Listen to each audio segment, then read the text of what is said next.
구독하기. 결혼한 지 1년째 되지 않은 30대 주부입니다. 너무 화나네요. 댓글들 남편 보여줄 겁니다. 거두절미하고 지난 주말에 있었던 일입니다. 주말에 엄마가 오래. 저번 주에 갔잖아. 피곤해. 평일에 직장 다니고 주말에 유일하게 쉬는데 무슨 한 달에 두세 번 주말마다 시댁을 가. 그래도 엄마가 보고 싶다는데 가야지. 그럼 이번 주는 친정 가자. 우리 엄마도 너 보고 싶대. 뭐래? 이런 대화하면 속 터집니다. 결혼 전에 효도는 셀프. 각자 부모한테 효도하자던 남편 어디 간 거죠? 그리고 시어머니는 결혼 전 세상 쿨한 시어머니인 척 하더니 결혼하고 나서는 왜 매주 보고 싶다고 하는 건지. 저랑 만나기 전에는 남편 말로는 본인한테 관심도 없었대요. 결혼하니 갑자기 아들에게 관심이 생기는 이유는 뭘까요? 뭘까요? 아주 마음에 드는 게 하나도 없어. 어쨌든 안 간다고 하고 침대에 누워서 뒹굴거리고 있는데 남편이 자꾸 제 눈치 보면서 침실 들어오더니 제발. 엄마 계속 전화하고 난리야. 제발 한 번만 가자. 랍니다. 저는 귀 후벼파고 못 들은 척 했어요. 남편이 너 저번에 갖고 싶다고 노래 부르던 그 샤넬백 이번 생일 때 사줄게. 가자. 내가 언제 노래를 불러? 불렀어. 안 불렀는데? 불렀다고. 샤넬백 둥둥둥둥둥 샤넬 샤넬 샤넬 샤넬 하면서 엄마 계속 전화와. 감당 안 돼. 진짜 안 가려고 했는데 생일 얼마 안 남았는데 백 사준댔어. 진짜 이번에 가고 한동안 절대 안 가기로 작정하고 갔습니다. 시댁 도착하니 시어머니가 눈에 불 켜고 기다리고 있더라고요. 왔냐? 그렇게 전화해도 모른 척하고 사정사정해야 오는구나. 저번 주에 왔었잖아요. 그리고 원래 이번 주 친정 가려 했는데 어머니 때문에 여기 오느라 밀렸어요. 친정은 왜 가냐? 엄마 보고 싶어서요.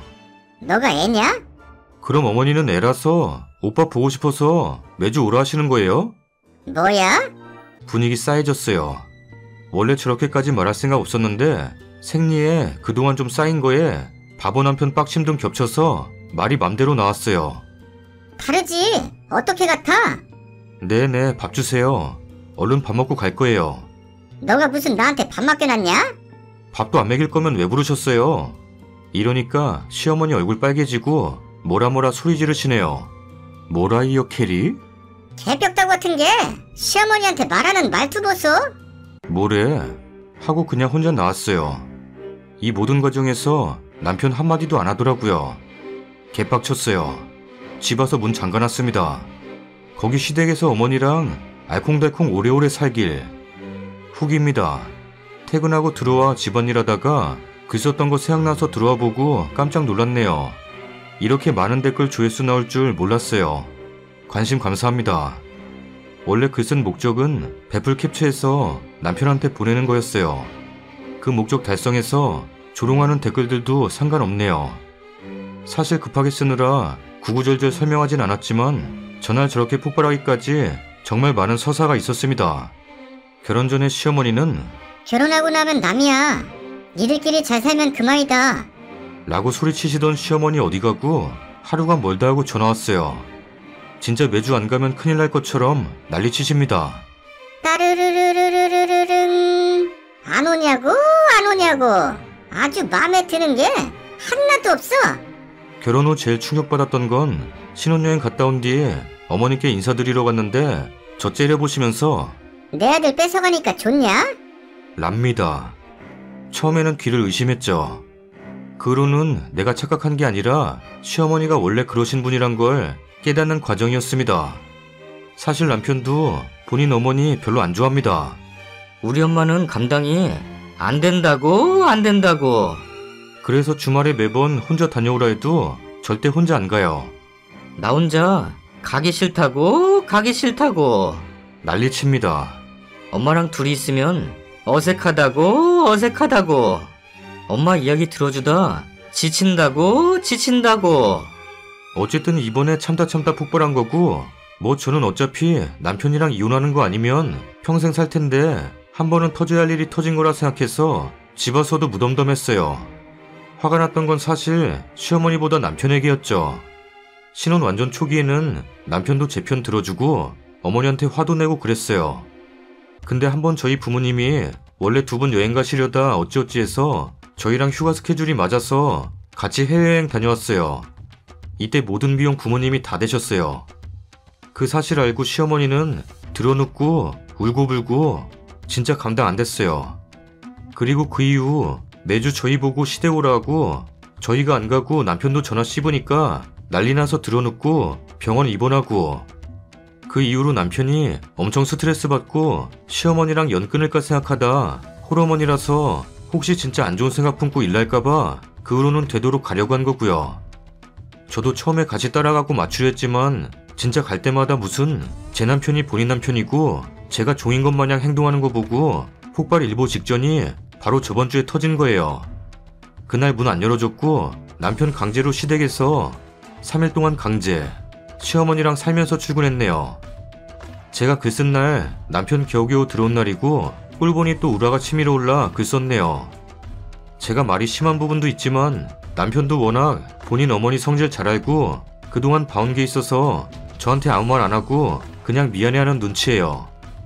그리고 베풀 달아주신 거 캡처해서 남편에게 카톡으로 보내고 이야기했어요. 여태까지 니네 집 방문했던 횟수 세어서 그만큼 너 우리 집 가서 인사드리고 시간 보내고 와. 그렇게 안 하면 애도 없는데 너랑 같이 계속 사는 거 진지하게 생각해 볼 거야. 앞으로 시댁 방문 횟수, 친정 방문 횟수 맞추고 시어머니 또 부르면 너만 가라. 한 번만 더 나 건드리면 어떻게 될지 두고 봐. 라고 엄포했습니다. 농담 아니고 저 진짜 한 번만 더 하면 안 되는 말 저한테 하면 저 시어머니고 뭐고 이혼 생각하고 대판 엎을 생각입니다. 어쨌든 이번 일은 일단락됐고 시어머니는 차단했습니다. 맨날 연락 와서 방구 밥 뭐 해줬냐? 주말에 뭐하냐? 제가 뭐 놀러가거나 즐거워하는 푸사 올리면 바로 연락 와요. 뭐하냐? 바뀌냐? 방구도 같이 있냐? 랍니다. 오히려 이번 사건 계기로 차단해서 마음 편하네요. 댓글 관심 모두 감사하고 즐거운 하루 되세요. 다음 사연입니다. 안녕하세요.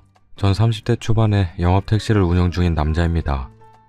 제가 며칠 전 만난 진상 손님에 대한 이야기를 써볼게요. 자정이 훨씬 넘은 새벽, 이 시간엔 손님을 태우기가 하늘의 별 따기입니다. 열심히 손님을 태우기 위해 눈에 불을 켜고 운행 중이었는데 저 앞에 만취한 커플이 손을 흔들더라고요. 평소 취객님들의 행패를 몇 번 겪어본 터라 살짝 겁이 났지만 차를 세워 그 커플을 차에 태웠습니다. 자기 몸을 지탱하기조차 어려워 보이더라고요. 차에 타는 것도 힘들어 하더라고요. 차에 타자마자 제가 다 취하는 기분이 들었습니다. 와, 진짜 많이 마셨나 보다 생각하고 있는데 제 뒤쪽에 앉아있는 남자분이 운전석 뒤를 발로 차며 야, 근처에 아무 모텔이나 가서 세워. 이러시더라고요. 저랑 나이 차이도 많이 안 나 보이는데 참 정말 기분이 안 좋았죠. 하지만 손님인 것을 어쩌겠습니까? 네라고 대답하고 차를 몰았죠. 그러자 곧 옆에 있던 여자분이 오빠, 얘들은 아무데나 가자 그러면 멀리 돌아가. 택시기사들이 얼마나 양아치인데 참. 야, 아무데나 가지 말고 방구역 앞으로 가. 알았냐? 진짜 당장 내리라고 하고 싶었지만 참고 또 참았습니다. 그렇게 목적지로 향하고 있는데 뒤에서 요상한 소리가 나기 시작하더라고요. 룸밀러로 살짝 보니 이미 그곳은 모텔이었습니다. 정말 못 봐주겠더군요. 쪽쪽거리고 이미 남자의 손은 여자분의 마음속 깊은 곳으로 진상의 끝을 보여주고 있었습니다. 오빠, 아잉, 안 돼. 전 두 마리의 짐승을 보았습니다. 전 정말 인내심의 한계를 느끼며 운전 중이었는데 갑자기 뒤에서 욕설이 들리는 거예요. 오빠, 저놈이 자꾸 쳐다봐. 기분 나빠 진짜. 야, 이 양아치 같은 놈아, 운전이나 똑바로 해. 하여튼 요즘 택시기사 놈들. 정말 못 참겠어서 한 소리 해야겠다 생각한 순간 남자 손님에게 전화가 왔습니다. 따라라라라라라라라. 여보. 아직 장례식장이지. 조문객이 많아서 오늘은 못 들어갈 것 같고 내일 아침 일찍 들어갈게. 그래. 알겠어. 끊는다. 그렇습니다. 이것들이 불륜이었던 거죠. 정말 진상의 최강의 끝을 보여주고 있었습니다. 그렇게 전화를 끊고 좀 잠잠해지더니 그 불륜 쓰레기들은 그대로 꿈나라로 여행을 떠났습니다. 그렇게 10분 정도가 지나 목적지에 도착했고 전 손님을 깨웠죠. 손님 일어나세요. 다 왔습니다. 손님. 그 둘은 일어날 생각이 없었습니다. 빨리 이 상황을 끝내자 싶어 운전석에서 내려 뒷좌석 문을 열고 손님을 흔들어 깨웠지만 미동도 없는 둘. 정말 짜증이 머리 끝까지 치밀더라고요. 아, 경찰서로 가야 하나? 잠깐 동안 고민을 하고 있는데 남자분의 전화기가 노래를 부르기 시작했습니다. 차바닥에 널브러져 있는 핸드폰은 신나게 노래를 부르기 시작하고 제가 핸드폰을 주워 화면을 보니 와이프 하트? 이건 신이 제게 주신 선물이었습니다. 잠시 고민할 시간도 없이 전 통화 버튼을 눌렀고 상황을 설명드렸습니다. 저는 택시기사고 여기는 방구역 앞인데 남편분께서 술에 많이 취하셔서 제가 대신 전화를 받았다고, 자택이 어디신지 말씀해 주시면 남편분을 그쪽으로 모셔다 드리겠다고. 여자분은 잠시 아무 말씀이 없으시더니 곧 집의 위치를 알려주셨고 자기가 앞에서 기다리고 있을 테니 빨리 좀 와달라고 하시더라고요. 차로 한 30분 정도 거리니 30분 정도 후쯤에 나와 계시면 될 것 같다고 말씀을 드리고 그곳으로 차를 몰았습니다. 아내분께는 동승자가 있다는 말씀은 드리지 않았어요. 직접 보셔야 할 것 같아서.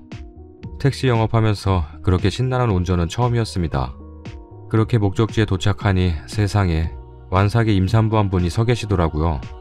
저분인가 싶어 속도를 줄이고 그분께 다가가니 손을 흔드시더라고요. 그렇게 차를 세우고 차에서 내려 제가 본 걸 그대로 설명드렸습니다. 놀라지 마시고 들으시라고. 사실 X동 앞에서 이 둘을 태웠고 차에서 이러이러한 일이 있었다. 근데 그 임신하신 여자분께서 너무 침착하게 얘기를 들으시는 거예요. 그러더니 정말 감사하다고. 사실 몇 달 전부터 이미 의심하기 시작했었고 혼자 증거를 모으고 있었다고. 근데 보시다시피 자기가 임신한 상태라 증거를 잡기가 쉽지 않았는데 덕분에 이렇게 증거를 잡게 되었다고. 그러더니 뒷좌석 차문을 열고 사진을 찍기 시작하셨습니다. 남자의 손은 여자분 마음속 깊은 곳에 들어가 있고 남자 얼굴에는 여자의 립스틱 자국으로 범벅이 돼 있고 정말 못 봐주겠더군요. 그렇게 다양한 각도와 포즈로 사진을 찍으시더니 저에게 이 둘을 차에서 내리는 걸 도와달라고 하시더라고요. 당연히 도와드려야죠. 임산부시잖아요. 영차, 영치기, 영차. 인도 한복판에 쓰러져 코까지 고는 그 둘. 정말 가관이더군요. 진짜 볼만했습니다. 그렇게 그 둘을 길바닥 모텔로 안내해드렸는데 아내되는 분께서 잠시만 기다려달라고 하시더라고요. 자기가 금방 집에 좀 다녀오겠다고. 그래서 전 왜 그러시지? 돈을 안 들고 나오셨나? 생각하고 기다리고 있었습니다. 잠시 후 웬 종이를 들고 나오시더라고요. 그 종이엔 이렇게 써 있었습니다. 저희는 더러운 불륜 커플입니다. 그 종이를 남편이 이마에 붙이시더니 저에게 10만 원을 주시며 정말 감사하다고 몇 번이나 인사를 하시곤 그 둘을 인도에 남겨둔 채 떠나셨습니다. 저도 다시 일을 하러 차를 몰고 떠났죠. 아, 정말 가슴속까지 뻥 뚫리는 경험이었습니다. 다음 사연입니다. 경기도에 거주하는 32살 여성입니다. 저는 남편의 첫사랑이며 오랜 구애 끝에 사귀었습니다. 연애 4년, 아이를 임신해 서둘러 결혼 준비를 했습니다. 남편은 크리스마스에 지인들 앞에서 멋진 프로포즈를 하였고 친구들의 부러움을 사며 2015년 3월 17일 결혼을 했습니다. 결혼 전 남편은 친구들과 청첩장을 핑계로 술을 마시겠다며 외박이 잦았습니다. 결혼식 다음날 신혼여행이 잡혀 있었는데 신혼여행 전날도 인사해야 한다며 외박을 하였습니다. 그 이튿날 신혼여행을 갔습니다. 저는 너무 섭섭했습니다. 신혼여행지에서 작은 말다툼이 있었고 감정이 격해져서 해서는 안 될 말들을 주고받았습니다. 이튿날 남편에게 사과하였으나 그날 이후로 말도 안 되는 이유로 이혼을 무조건 요구했으며 한국으로 돌아왔습니다. 시부모님께 남편은 임신 5개월인 저와 못 살겠다며 헤어지겠다고 말한 뒤 이틀 동안 외박을 하였고 시부모님의 설득으로 신혼집에 들어왔으나 평일에는 새벽 4시에 귀가하였고 주말에는 외박을 하였습니다. 남편은 저의 사과에도 굴하지 않았으며 아침이면 저에게 헤어지자, 아이는 지워라 라며 이혼을 요구했습니다. 하지만 저는 저에게 화가 너무 많이 나서 그럴 거라 생각했으며 용서를 빌었습니다. 그러면서 뜻대로 대화가 안 되면 언성을 높이고 폭언을 서슴지 않았습니다. 신혼여행 돌아와서 단 하루도 가정을 지킨 적이 없었으며 저는 임신한 몸으로 하루하루 불안에 떨었습니다.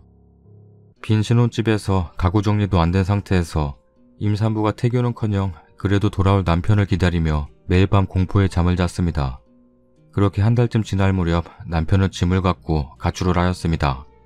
간혹 찾아와 이혼을 요구하였습니다. 신혼여행에서 단순 말다툼으로 이렇게까지 하는 이유를 몰랐습니다. 남편은 임신 7개월인 저에게 애는 쳐지워라. 임신 8개월에도 수술하는 곳이 있다. 방구 같은 게 개진상 떠네. 애 지우고 다른 남자 만나. 라며 입에도 담지 못할 폭언을 하였습니다. 남편은 폭언과 폭행으로 저를 협박했고 도무지 이해할 수도 없었지만 뱃속의 아이를 위해 저는 일방적으로 사과를 했습니다. 무릎 꿇고 빌며 할 수 있는 건 다 했습니다. 하지만 돌아온 건 폭언 폭행뿐. 그렇게 지내다 저는 혼자 신혼집에서 자다 양수가 터져 응급수술로 임신 8개월 만에 남편 없이 아이를 낳았습니다. 남편은 연락이 안 되었고 10시간이 지난 뒤에 왔습니다. 그 뒤로도 돌보지 않았습니다. 남편은 다시 잘 될 것처럼 잘하겠다, 미안하다 했지만 퇴원 후 돌변했으며 출산한 지 일주일 된 저에게 인큐베이터에 있는 아이를 입양 보내자 했습니다. 그래도 기다리면 정신 차릴 거라 믿었습니다. 그런데 애인이 있다며 만나자고 했습니다. 손발이 떨리고 몸도 다 추스르지 못한 상태라 정신도 없고 일단 만나러 갔습니다. 산후조리 중인 여자를 밖으로 불러냈습니다. 어찌됐든 집 앞 커피숍에 불려나와 내연녀를 만났습니다. 당황해하는 찰나 시부모님이 오셔 일단락되었습니다. 저는 충격에 휩싸였으나 자초지종을 물으니 남편은 그건 연기야. 아는 여자애한테 시킨 거야. 라고 말을 했습니다.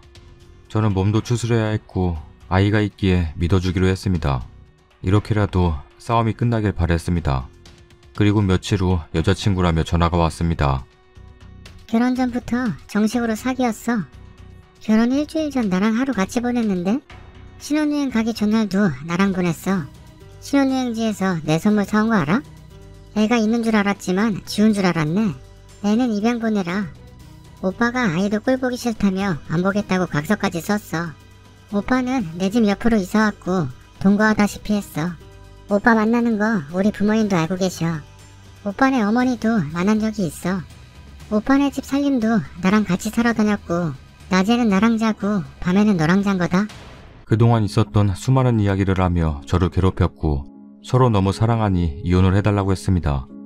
하지만 저는 믿을 수도 받아들일 수가 없었으나 시부모님께서 아이를 위해 용서해주기를 바라셨고 저 또한 아이만을 생각하기로 했습니다. 남편은 내연녀와 헤어졌다며 다시 살 것을 받아주길 원했습니다. 저는 그 내연녀가 술집 접대부였기에 스쳐 지나가는 바람이라고 생각했습니다. 아니 그러길 바랬고 용서해주고 싶었습니다. 하지만 남편은 그 뒤로도 번복을 하였고 가출 또한 번복하며 지냈습니다. 아이와 저만 보면 이혼을 요구했고 아이 때문이라도 남편이 돌아올 거라는 희망을 가져야 했기에 남편을 피해 2달도 안 된 아가와 저는 이 집 저 집 떠돌며 지냈습니다. 그 당시 남편은 내연녀와 강원도로 여름 휴가를 다니고 극장에 영화도 보는 등 여느 커플과 다르지 않게 지냈다는 사실을 뒤늦게 들었습니다. 그 이후 몇 달 뒤 잘못했다며 10월 초 다시 잘해보겠다며 들어왔습니다. 남편은 그 이튿날 있는 볼링 대회장에 저와 아이를 데리고 왔습니다. 그것 또한 이런 일들을 아는 사람들이 있었기에 남을 의식한 행동이었습니다. 주변 사람들은 잘 살고 있는 줄 알기 때문이었습니다. 대회장을 다녀온 일주일 후 돌변의 이혼을 요구했고 그럴 때마다 아기를 쳐다보지도 않는 등 저와 아이를 무시했습니다. 저는 시부모님과 상의하에 집을 나왔습니다. 제가 없고 아이를 혼자 돌보며 아기에 대한 사랑이 생기기를 기대했기 때문이었습니다. 하지만 남편은 아기를 타가소에 맡기겠다며 협박 폭언 문자를 보냈습니다. 알고 보니 헤어졌다는 내연녀와 현재 2015년 11월 만남을 유지했고 이것을 시어머니가 내연녀에게 확인하여 알게 되었습니다. 남편은 결혼 후 저에게 단 한 번도 생활비를 준 적이 없습니다. 그래서 시부모님께서 한 달에 50만 원씩 주시는 걸로 생활하였습니다. 저는 남편의 사업체 운영이 어려운 줄 알았습니다. 나중에 알고 보니 남편의 수입은 월 1,000만 원이 된다는 것을 알았습니다. 도저히 답이 없어 보여서 부모님께 알렸고 이혼을 준비하기로 맘먹었습니다. 이 모든 사실을 뒤늦게 알게 된 저희 친정은 딸의 아픔을 몰랐다는 것에 대한 자괴감, 충격과 배신감에 빠져 있습니다. 부모님께 알린 후 시어머니의 호출에 모두 모였습니다. 이렇게 지 잘못으로 이혼을 하게 될 판국에 사과는 할 줄 알았습니다. 그런데 저희 가족에게 고개를 숙인 적도 사과의 말도 하지 않았습니다. 제가 가장 마음이 아픈 건 태어나서 단 한 번도 아빠의 사랑을 받지 못한 아가입니다. 현재 남편은 그 내연녀와 만남을 위해 집을 나갔습니다. 저는 남편에게 사기 결혼을 당하였습니다. 남편과 내연녀를 용서할 수가 없습니다. 내연녀가 근처에 산다는 것을 알지만 제 힘으로는 할 수 있는 게 없습니다. 현재 이혼 소송 중이지만 법도 혼인신고를 늦게 하였고 간통 증거가 없기에 간통으로 받아들여지지 않는다고 합니다. 제가 할 수 있는 게 전혀 없어 화가 나고 미칠 것 같습니다. 조언 부탁드립니다. 댓글입니다. 바보예요? 간통 증거는 지금부터라도 만들면 돼요. 녹취, 각서, 블랙박스, 문자메시지 등등 얼마나 많은데. 그리고 혼인신고 늦게 했다고 법이 안 지켜줘? 애 낳았으면 사실혼이에요. 변호사는 찾아가 봤어요? 보니까 아무리 봐도 취집한 거 맞죠? 지금 이혼하고 싶은 게 아니라 애를 무기로 남편 찾고 싶은 건가 본데 딱 정리하세요. 애냐 남편이냐. 자기 인생에 대한 고민이 전혀 안 느껴지네. 아우 속 터져. 딱 봐도 혼전 임신으로 남편 발목 잡은 것 같은데 진짜 둘 다 답답하다. 3월에 결혼하고 임신 5개월이었으면 프로포즈 했을 때 딱 임신해서 빼도 박도 못하고 남자가 프로포즈 한 거네요. 솔직히 자기 얘기만 쓰지 마요. 본인이 남편한테 어떻게 했는지 안 써있고 어차피 남편이랑 잘 될 것 같지 않고 진작에 변호사랑 상담하고 이혼 준비했어야 하는데 미련하게 잡고 있었네요. 남편 부모도 어차피 아들 편인데다 내연녀가 임신이라도 하면 확 돌아설걸요? 그럴 바엔 아예 이혼하지 않고 버텨보세요. 언젠가 이혼해달라고 싹싹 빌지도. 친정에 애 맡기고 일할 방법도 찾고 돈도 버세요. 아직도 변호사 안 만나시고 뭐하세요? 저렇게 대놓고 증거를 뿌려주는데. 아이를 진심 생각한다면 나중에 아이를 맡아 키울지도 모르니 얼른 대비하세요. 변호사부터 찾아 어떻게 손대야 할지 상의하세요. 답답하네. 후기입니다. 욕과 조언 잘 들었습니다. 오늘 3자 대면을 하였습니다. 현재 법정 소송을 걸어둔 상태이고 담당 변호사를 선임했습니다. 돈 때문에 결혼한 거 아니냐, 위자료라도 왕창 받아라 하시는 분들이 많습니다. 결혼할 당시 남편에겐 9천만 원의 빚이 있었고 신혼집 1억 7천만 원짜리 전세입니다. 그 집도 제가 3천만 원 보태고요. 1,400만 원 시댁에서 주시고 전부 대출입니다. 다들 제가 발목을 붙잡았다는데 4년 연애 끝에 프로포즈 받고 결혼했습니다. 바람난 거 병구같이 왜 몰랐냐고요? 출산 후에 들었습니다. 그 전에 아기를 지워라 마라 했을 땐 이유도 몰랐고 단순 결혼 스트레스인 줄 알았습니다. 그래서 저만 참으면 다 해결될 거라 믿었고 저도 그 부분은 후회가 많이 됩니다. 신혼여행 가서 무슨 대화를 했길래 그랬냐는 분들 많으신데 일반적인 말싸움이었고 계속 자리를 비우고 누군가와 계속 통화를 하고 그래서 티격태격하다가 남편이 이래서 나랑 살겠냐? 하길래 안 살아 했고 그럼 애는 어쩔 거냐? 해서 안 낳아 했습니다. 이게 다입니다. 그 말로 이 지경까지 될 줄은 몰랐습니다. 바보 같은 망언을 한 거죠. 그래서 배부른 몸으로 무릎 꿇고 빌기도 했고 편지도 쓰고 하며 계속 사과했습니다. 남편은 계속 그 말을 시비로 집에 안 들어왔고 들어오면 소리 지르고 난동을 부렸습니다. 애기 지워라. 너랑 못 산다. 주구장창 얘기했습니다. 그 말 한마디로. 사과를 받아주길 바라며 기다리고 출산하기까지 2달 정도 걸린 겁니다. 근데 출산 후 일주일도 안 돼서 여자랑 나타난 겁니다. 룸사롱에서 만났다고 하더군요. 3자 대면 한 것도 충격인데 저더러 헤어져 달랍니다. 아가는 입양 보내랍니다. 어찌나 황당한 일인지 어차피 술집 여자이기에 바람처럼 스쳐 지나갈 줄 알았습니다. 그 이후로는 더 뻔뻔하게 둘이 이혼해라, 애 입양 보내라 했습니다. 육아와 통화로 시달리고 있을 때 남편은 집에 들어오고 나가고를 반복했습니다. 본인도 흔들리는 거라 생각했습니다. 남편도 그리 말했고요. 사실은 술집 년이랑 싸우면 정신 차린 것처럼 집에 왔다가 다시 화해하면 다시 못 살겠다고 나간 겁니다. 오늘 둘이 제 앞에서 티격태격하면서 얘기해주더군요. 이 글을 봤다고. 그러면서 너가 나 때리는 거는 왜 안 썼냐며 자기가 언제 때렸냐고 묻더군요. 배부른 저에게 배를 차버린다 하고 성경책 던지고 상 던지고 TV를 부수겠다 침대를 엎는 남편인데 제가 언제 때렸냐고요? 바람난 거 카카오 스토리에다 올리고 인정하면 이혼해주겠다 했더니 카카오 스토리에 쓰고 올렸다며 저에게 보여주고 저를 끌고 법원 앞으로 갔습니다. 알고 보니 나만 보기 해놨더군요. 왜 나를 속였냐며 화를 내고 이혼 못해준다 했더니 힘으로 제압하더군요. 너 때리면 이혼할 수 있는 거냐?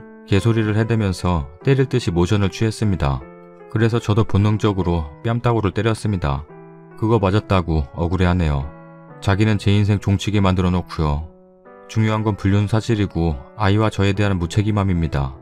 제가 때려서 바람난 것도 아니고 제가 망언을 해서 바람난 것도 아닙니다. 둘은 아직도 당당하게 잘 지내고 있고 술집 여자 집으로 들어갔다고 하더군요. 저를 만나도 눈 하나 깜짝 안 합니다. 특히 술집 여자는요. 저 보는 앞에서 제 남편에게 나랑 살 건지 쟤랑 살지 선택해. 이러더군요. 참. 소송 때문에 시부모님께 아가를 맡기고 친정에 있는 사이에 둘이 데이트를 하기 위해 술집 여자 집에 데리고 가는 등 아가를 타가소에 맡겼다더군요. 이 얘기를 듣는 순간 이성을 잃을 뻔했습니다. 아무렇지 않게 저에게 술집 여자가 얘기하더라고요. 원래 무책임한 놈이 술집 여자한테 미쳐서 배는 게 없나 봐요. 생각만 해도 눈물 납니다. 가슴이 찢어질 것 같아요. 술집 여자가 그러더군요. 우리 변호사가 그러는데 너 유리한 거 하나도 없다 그랬거든? 우리는 변호사 준비하고 기다리는데 왜 소송 안 거냐? 토시 하나 안 틀리고 저리 말합니다. 너무 뻔뻔해서 화가 납니다. 왜 글이나 쓰고 있냐고 하시는 분들이 계신데 제 억울함을 법으로 해결할 수 없기에 씁니다. 할 일 없고 생각 없어서 올리는 거 아니니까 오해는 말아주세요. 긴 글 읽어주셔서 감사합니다. 아직도 구독 안 누른 사람이 있어? 진짜야? 구독하기 눌러주세요. 구독 한 번만 눌러줘. 감사하게 생각할게. 구독하기 눌러주세요. 어허, 끝까지 안 누른다고? 아인, 구독하기 눌러주세요. 남편이 어제 일 끝나고 집에 안 들어왔어요. 지금도 연락 한 통 안 됩니다. 이런 일이 몇 번 있어서 위치 추적 어플을 다운받아 놨어요. 골뱅이 비밀번호를 누르면 위치 추적이 되는 건데 위치 추적을 15번 했는데 회사보다 조금 더 먼 30분 거리인 어느 지역만 15번 딱 뜨더라고요. 오차 범위 내에 모텔은 2개나 있고요. 위치 추적에 뜬 지역에 갈 일이 없는데 말이죠. 뭔가 느낌이 이상하더라고요. 그래서 샵 비밀번호 보내면 원격 사진 찍기인데 이걸 보냈습니다. 보낸 결과 어느 방에 천장이 찍혔더라고요. 근데 그 천장의 전구가 일반 가정집이라기엔 이상했어요. 이게 찍힌 사진이 아니라 인터넷에서 찾은 사진입니다.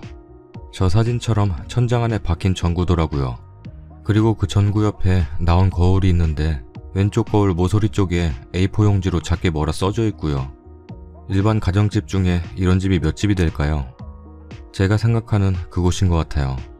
그래서 계속 원격 사진 찍기를 했는데 갑자기 어떤 여자 얼굴이 정면으로 나온 거예요. 근데 그걸 보고 사진 찍어 놔야겠다 하면서 사진기를 찾다가 모르고 종료키를 눌러버렸어요. 우선 친구한테라도 도움을 청하기 위해 전화하고 다시 그 사진을 보려고 눌렀는데 처음에 나왔던 천장 전구 사진만 뜨는 거예요. 귀신에 홀린 것도 아니고 핸드폰을 껐다가 다시 켜도 그 여자 사진은 없더라고요. 지금 미치겠어요. 제가 지금 미쳐서 그런 거겠죠? 저 지금 눈에 뵈는 게 아무것도 없네요. 남편은 연락 한 통 없이 외박을 한 달에 2번씩은 하는지라 이젠 믿음도 없네요. 지금 이렇게 글 쓰는 것도 이렇게 위치 추적까지 하면서 왜 이러고 사는지 모르겠습니다. 사람이 믿음이 한번 깨지니까 의처증 걸린 여자처럼 됐네요. 늘 이렇게 외박할 때마다 사람 미치고 팔짝 뛴다는 말 알겠네요. 아이처럼 어르고 달래도 안 되고 뭐라고 잔소리해도 안 되고 안 되는 건 안 되는 건가 보네요. 타지에서 도와줄 사람 하나 없고 그렇다고 아직 정확하지 않은 일에 친정 엄마한테 말할 수도 없고 집에 들어온 남편한테 뭐라고 말해야 사실대로 볼까요? 그 정면으로 나온 사진만 찍어놨어도 뒤집어 엎어놓을 텐데 그 사진도 없고 추궁해봤자 나만 병구 될 게 눈에 보이고 혹시 이 어플 원격 사진 찍기 다시 보는 거 아시는 분들은 알려주세요. 지금 당장 이혼을 하고 싶어도 증거가 없네요. 지금 실시간으로 댓글 기다릴게요. 댓글입니다. 저런 사진이나 여자 사진 가지고는 이혼할 때 효력이 없으니까 차라리 화시키고 천천히 이혼할 준비하세요. 흥신소에 돈 주시고 외박하실 때 잘 따라붙게 하시고 둘이 같이 붙어있는 사진을 찍어야 따질 때 따질 수 있지. 여자 얼굴만 덩그러니 나온 거 가지고 남자한테 따지면 오리발 내기 쉽습니다. 자기 합리화 하지 마세요. 아니겠지 100%입니다. 근처 모텔 앞 대기하시던지 자신 있으면 덮치던지 하세요. 말 안 하고 속으로만 삭히는 것도 바보는 하는 짓입니다. 글쓴이님아, 차분하게 생각해야 해요. 님 마음 어느 정도 이해할 수 있고, 그리고 지금 글쓴이 마음이 어떤지 알 것 같아요. 저 이 글 읽는데도 가슴이 쿵쿵거리네요. 연락 없이 외박하는 거요. 그 자체가 문제예요. 만약 님이 어디서 잤냐고 물어봐도 여관 모텔이라고 절대 말 안 하겠죠.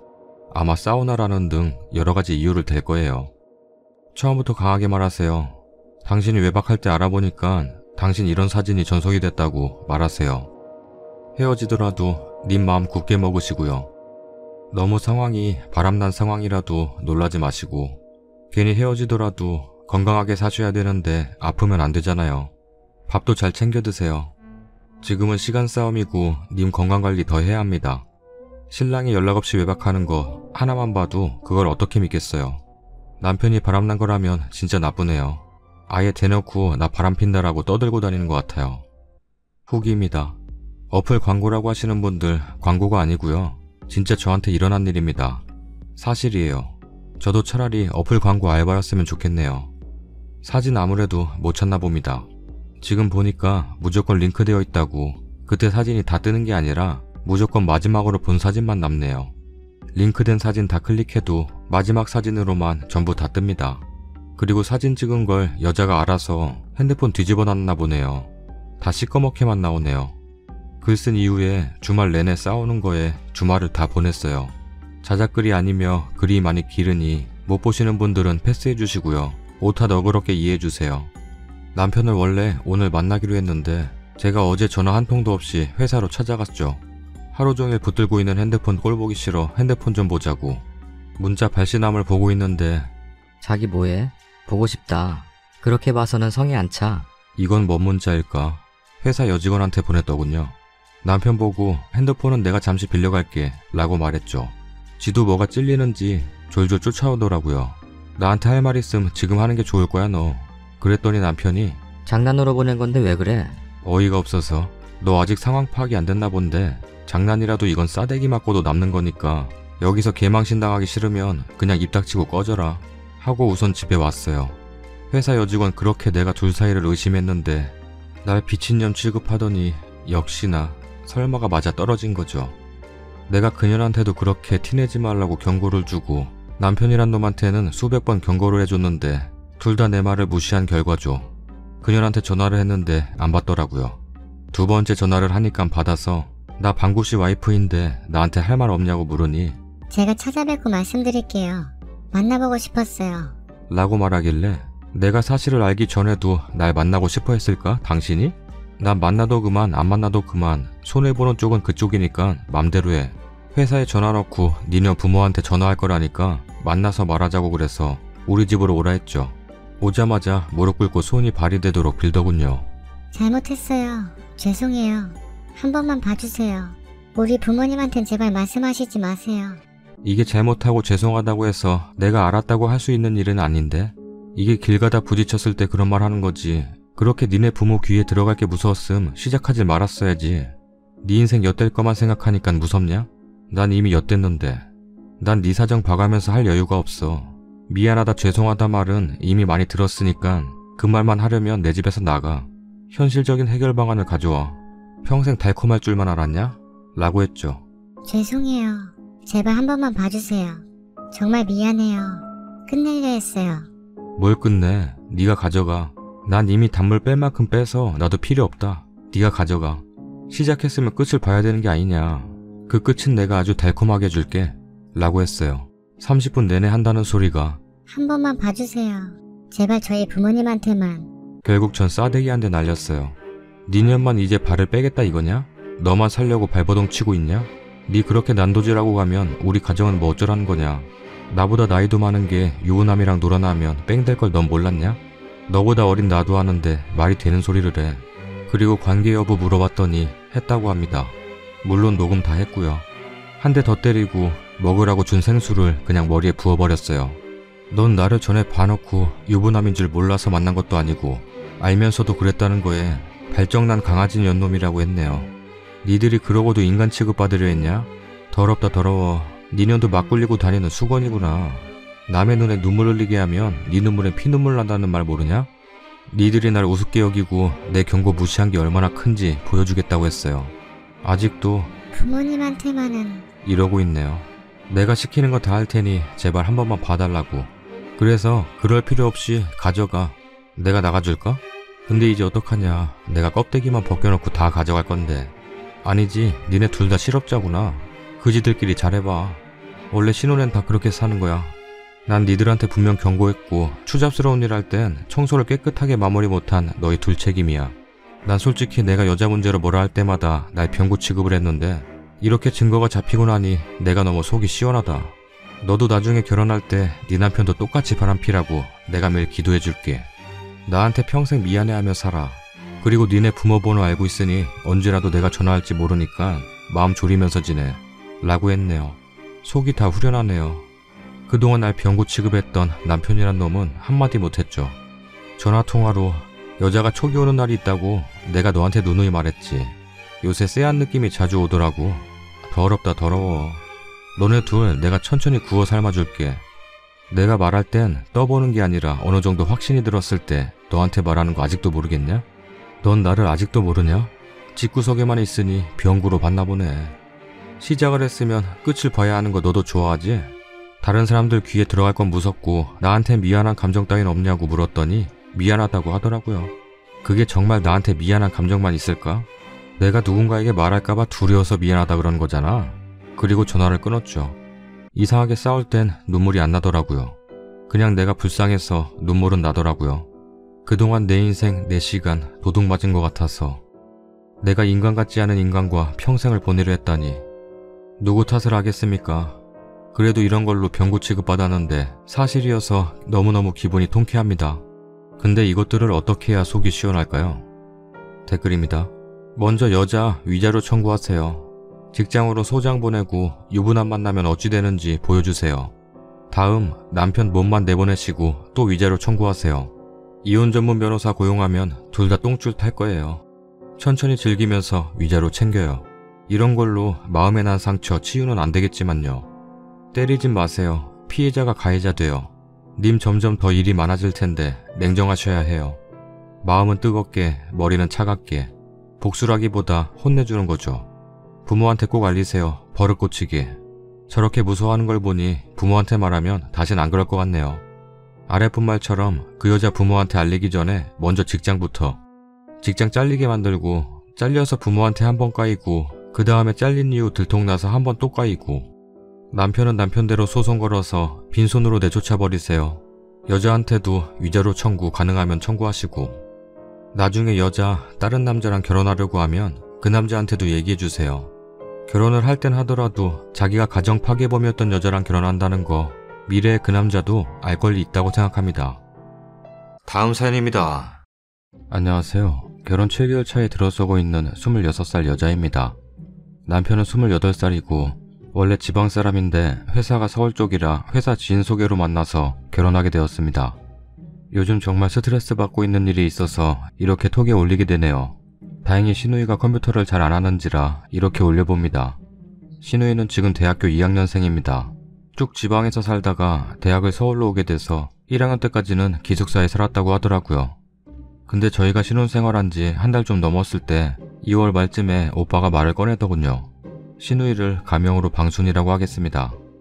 어제 엄마랑 전화를 해봤는데 방순이가 기숙사가 영 불편한가 봐.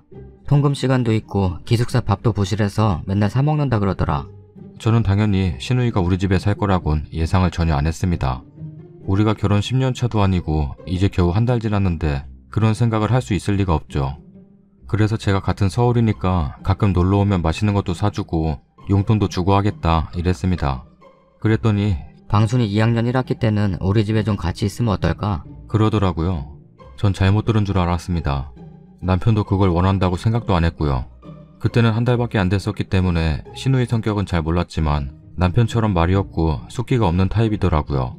그래서 전 아가씨도 불편할 것 같아서 아가씨도 온대? 이랬더니 기숙사보단 우리 집에서 사는 게 더 나을 것 같다고 시어머니께 말씀드렸나 봐요. 그래서 시어머니가 저희 신랑한테 말을 한 거고요. 오빠한테 신혼인데 시누이랑 같이 사는 건 불편하다. 같이 살진 않더라도 집에 자주 놀러오라고 하면 되지 않겠냐. 기숙사가 공부하기에도 더 좋지 않겠냐 말을 해도 오빠는 이미 정한 눈치더라고요. 1학기 때까지만 해보고 정 불편하면 그때 방순이한테 말해볼게. 이러니 그때 심정으론 싸우고 싶지도 않고 아가씨가 우리 집에서 영 불편해서 못 살 것 같다고 자취를 하던지 하숙을 하던지 그러겠지 라고 생각했습니다. 그래서 알았다고 했죠. 그때 더 생각해보고 그랬어야 하는 건데 제가 너무 경솔했던 것 같습니다. 그렇다고 제가 신우이한테 못되게 굴거나 그런 건 절대 아닙니다. 남편이 장남의 여동생이 2명입니다. 시어머니가 좀 더 나이가 드시면 모실 생각도 하고 있었습니다. 근데 뭐 아무튼 그렇게 해서 아가씨가 3월 초에 저희 집에 오게 되었고요. 거기서 문제가 생겼었죠.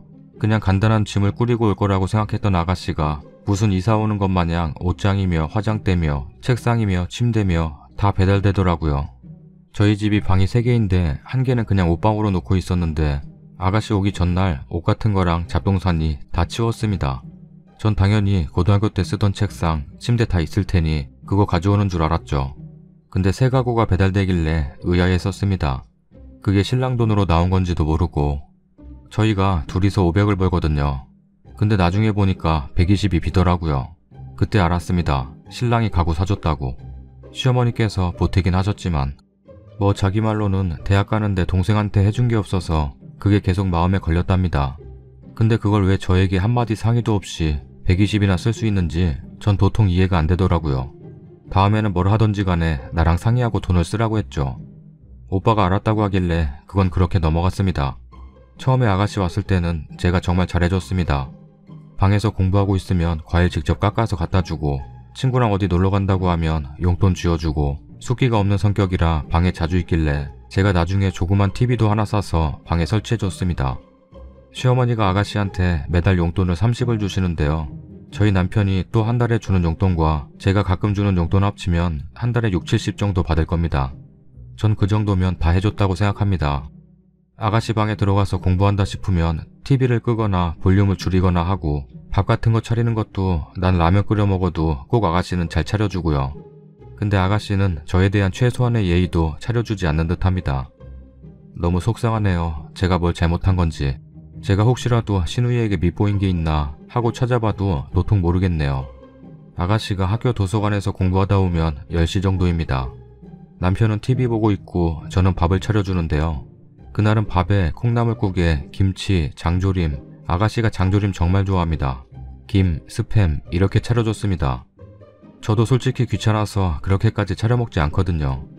제가 물을 꺼내 마시는데 들으라고 한 건지 아가씨가 젓가락으로 깨작깨작거리더니 내가 다 들리게끔 한숨을 푹 쉬는 겁니다. 아가씨 뭐 안 좋은 일 있어요? 물었더니 언니는 밥을 너무 짜게 먹는 것 같아요. 이러더라고요. 아, 반찬이 짠가? 남편과 저는 짭짤한 걸 좋아해서 짭짤하게 먹는 편이거든요. 그래서 제가 아 그래요? 다음에는 좀 싱겁게 할게요 했습니다. 그랬더니 뭐라고 하는 줄 아세요? 나중에 삼겹살이랑 샤브샤브 같은 것도 해먹어요. 오빠 삼겹살 좋아하는 거 알죠? 저도 알아요. 남편 삼겹살이랑 샤브샤브 환장하는 거. 근데 신우이가 그렇게 직접적으로 말하니까 기분 확 상하더라고요.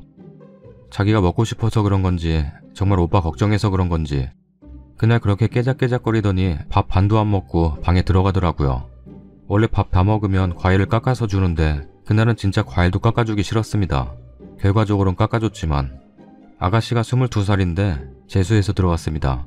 다 큰 성인이면 솔직히 눈치라는 게 있고 그래도 신혼부부집에 들어왔으면 조심해야 할 것도 있잖아요. 저희는 12시에서 1시 정도면 잠에 들거든요. 그날 피곤해서 11시 좀 넘어서 방에 들어갔습니다. 아가씨는 이미 방에 들어가 있는 상태였고 저는 침대에 앉아서 책 보고 있었고 남편은 피곤하다고 누워있는 상태. 근데 갑자기 문이 획 열리더라고요. 노크도 없이.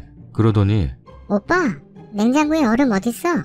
노크 안 한 것도 황당했지만 다짜고짜 들어와서 얼음 찾는 게 전 일부러 그랬다는 생각을 지울 수가 없습니다. 어느 날은 문이 왜 잠겼는지 모르겠는데 문이 잠겼나 봐요. 근데 문고리를 잡고 흔들다가 문이 안 열리니까 문을 진짜 세게 탕탕 치더라고요. 열어줬더니 문은 왜 잠갔어요? 하고 톡 쏘아보는데 그때 그 눈빛 보고 아가씨가 날 미워하는구나 이 생각이 딱 들었습니다. 오빠랑 정말 사이가 좋았다. 이러면 뭐 좀 그런 감정이 있을 수도 있겠다 생각은 했는데 남편 말로는 서로 대화도 별로 없었다고 하더라고요. 왜 이제 와서 그렇게 오빠 신경 쓰는 건지. 내가 오빠한테 못한다고 생각을 하는 건지 정말 황당했던 기억이 많은데 막상 쓰려니까 잘 기억이 안 나네요. 아, 최근 일 중 가장 황당했던 일을 말씀드리면 어느 날은 말도 없이 친구들을 데려왔더라고요. 주말에. 원래 주말에는 가족 쉰다고 잘 안 데려오지 않나요? 거기다 자기 집도 아니고 우리 집인데 말도 없이 데려왔더라고요. 오빠는 TV를 보고 있었고 저는 부엌에서 설거지를 하고 있는데 친구들을 오빠한테 인사시키더니 저한테는 말도 없이 친구 데리고 방으로 휙 들어가더라고요. 오빠는 못 본 건지 뭔지 TV만 보고 있고 기분 상했지만 그냥 참았습니다. 친구들 왔으니까 과일이랑 음료수 대접하려고 쟁반 찾고 있는데 아가씨 와서 하는 말이 친구들 왔으니까 먹을 것 좀 갖다 줘요. 참나, 정말 저렇게 말했습니다. 날 뭘로 보는 건지 자기 집 식모로 하는 건지 지금까지 그렇게 별말 안 하고 잘해줬더니 정말 날 물로 보는 건가. 더군다나 내가 알아서 해주려고 했는데 먹을 거나 가져오라니까 기분 너무 상하고 울컥했습니다.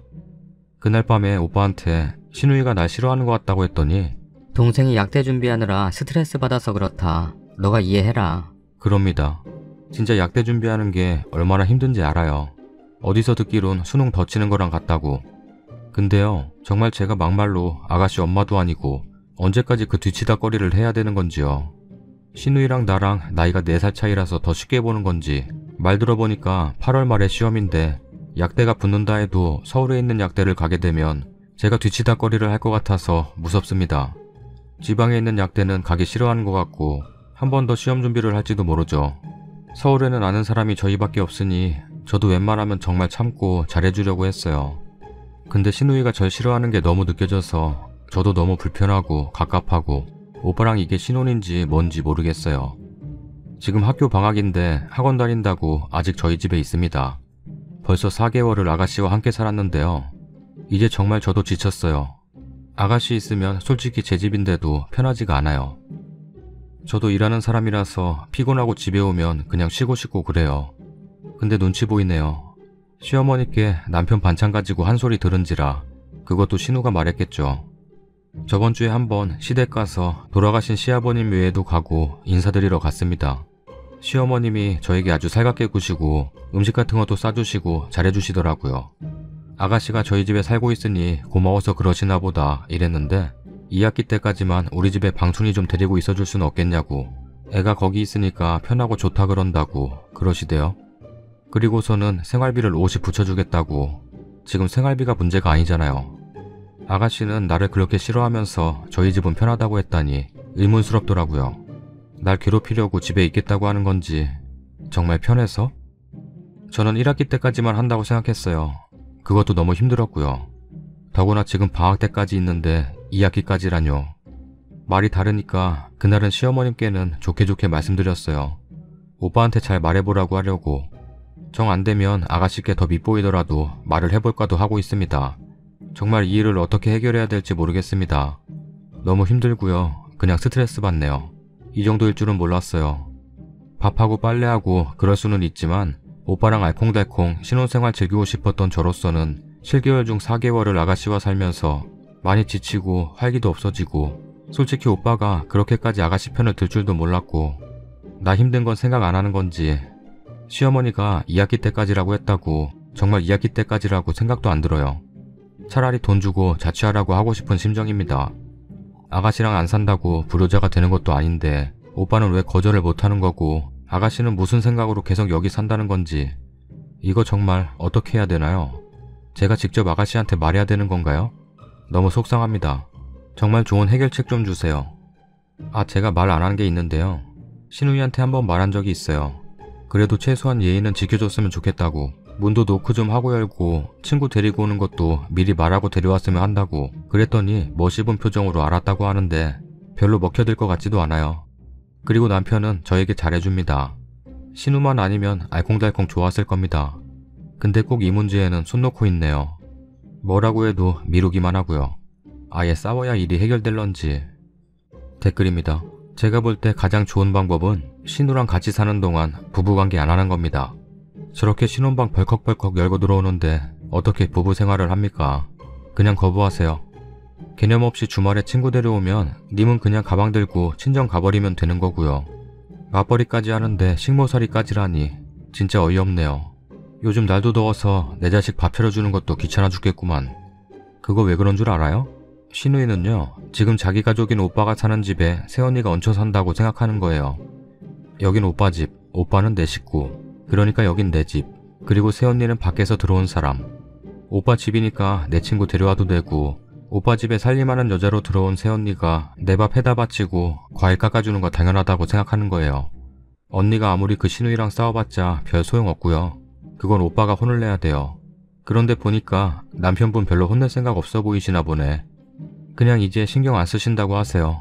남편한테도 이제 나도 모르겠다. 잘해줘도 저 따위고 남의 신혼방 문도 무슨 기본 예의도 없이 열어져 끼고 당신이랑 어머니는 그렇게 합의한 것 같으니 난 모르겠고 앞으로 모든 일은 당신이 뒷바라지 해라. 그리고 이 방은 내 방이기도 하다. 함부로 못 열게 해라.